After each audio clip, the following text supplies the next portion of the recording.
Narinig mo na ba ang salitang manubo? Hindi eh. Ngayon ko lang narinig ang salitang manobo. Iilan lamang yan sa mga kasagutan ng mga Pilipino, habang ang ilan ay may narinig, ay mayroon pa itong masigit na kahulugan.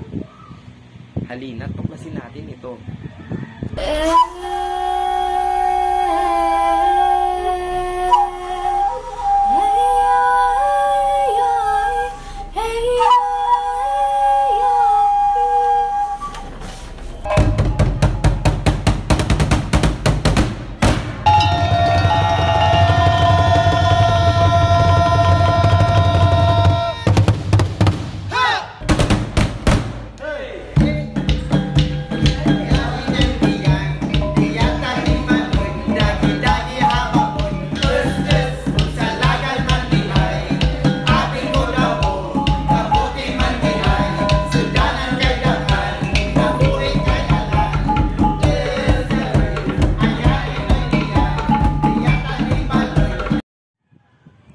Sinasabing ang tribo ng mga Manobo ay nagmula pa sa mga taong Proto-Pilipino o Proto-Austronesian na kung tatawagin, na nagmula sa Timog China maraming taon na ang nakalilipas. Sinasabi rin na ang mga Proto-Pilipinong ito ay mas nauna pang dumating kaysa sa mga Ifugao. Nagaling ang salitang manubo sa dalawang dahilan. Una, ang salitang manubo ay hinango sa salitang manuvo o minuvo na ibig sabihin ay tao. And pangalawa, which is nanggaling ito sa salitang mansuba, which is pag pinaghiwalay natin yung man nangangahulugang tao at yung suba naman nangangahulugang ilog. Pag pinagsama, mangangahulugan itong taong ilog o kaya pag sa Ingles ay river people. Ang mga Manobo ay isa sa mga pinakamatandang tribo ng ating bansa. Sila ay matatagpuan sa iba't ibang lugar sa Pilipinas tulad ng Agusan, Bukidnon, Cotabato, Davao, Misamis Oriental at pati na rin ang Surigao del Sur. Ang kasuotan nila ay isang type na binordahan o parang tahi na may iba't ibang kulay, and syempre para makuha ng iba't ibang kulay is kailangan ng iba't ibang uri ng halaman. Kadalasang hinahabi o tinatahi, parang ganun lang rin. Kadalasang hinahabi ito na may mga disenyong pangkalikasan tulad ng mga bulaklak o kaya disenyong pangkalikasan. Ng mga babae ay nilalagyan ng kawayang suklay at mga dekorasyon gaya ng perlas. Ang sa mga lalaki naman ay tinatawag ng tengkulu, isang piraso ng tela ng kanilang binubuklod palibot sa kanilang ulo. Ang tribo ng Manobo ay kadalasang nakatira sa mga matataas na lugar tulad ng mga talampas, gilid ng bundok, ilog, tambak at sa mga kabundukan. Batay sa datos na inilabas ng Philippine Census noong 1939, nasa humigit kumulang 73,000 na Manobo ang binubuo ng populasyon sa Mindanao. Ngunit, nitong mga nakarang taon lamang, pumapalo na sa mga 100,000 ang bilang ng kanilang populasyon sa Mindanao. Ang pamumuhay ng mga Manobo ay nagbabago-bago kung saan tribo ito'y nagmula at ginagawa. Halos lahat ng tribong ito ay matatagpuan sa probinsya ng Bukidnon, kung saan 6 sa mga maliliit na grupo o tribo ng mga Manobo ay kasalukuyang naninirahan.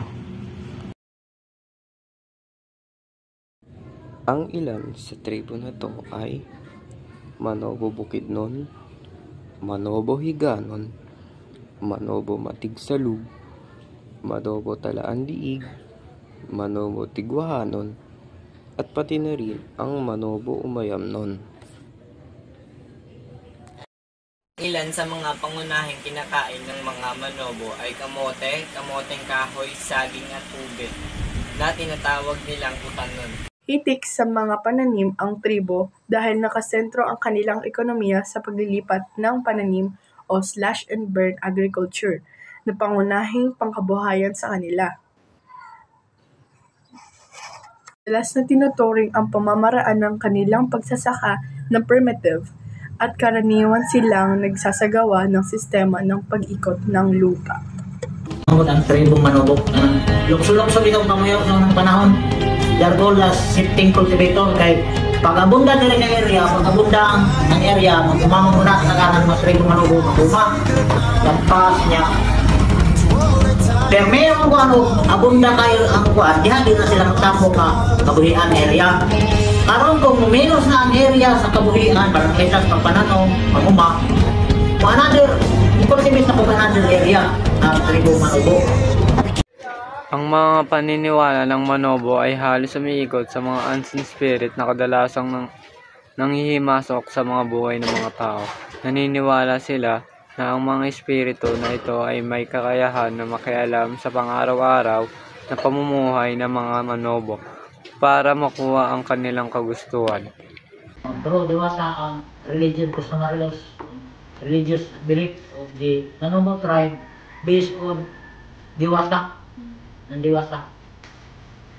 In the name of Jesus Christ, Tiwali, through the name of Jesus Christ, ang tawag sa amo kanan nga nasawag o ang diwasa nga nasawag og bay na mambabaja. Ang mga manubo daw ay malalakas ang pangangatawan, malawak ang pag-iisip, nakatatak na ang culture identity nila sa lupain ng kanilang sinalangan at sa kalikasan. Napapasa na ito sa bawat henerasyon ng kanilang tribo sa pamamagitan ng pagkwento nila sa kanilang pamilya kung anong kasanayan o anong gagawin nila sa kanilang pamumuhay. Ang ilan sa literatura ng kanilang tribo ay binubuo ng mga bugtong, atokon, salawikain, panunggilangan, alamat at kwento, pangumanon, mito at alamat, ituan, at ritual na kanta, waging. Ang Philippines Constitution noong 1987 ang nagprotekta sa mga karapatan ng mga katutubo dito sa Pilipinas. Kinilala nito ang kultura at binigyang karapatan para sa kanilang ancestral domain na binubuo ng mga lupain, kagubatan at likas na yaman ng pagmamay-ari ng kanilang tribo. Kung susumahin, ang mga Manobo ay tunay ngang mayaman maging sa kultura, tradisyon, paniniwala, literatura, katangian, sining, pagkain, at marami pang iba. Ang tribo ng mga Manobo ay isa lamang sa mga tinatagong yaman ng ating bansa, kaya't nararapat natin silang irespeto at palagahan.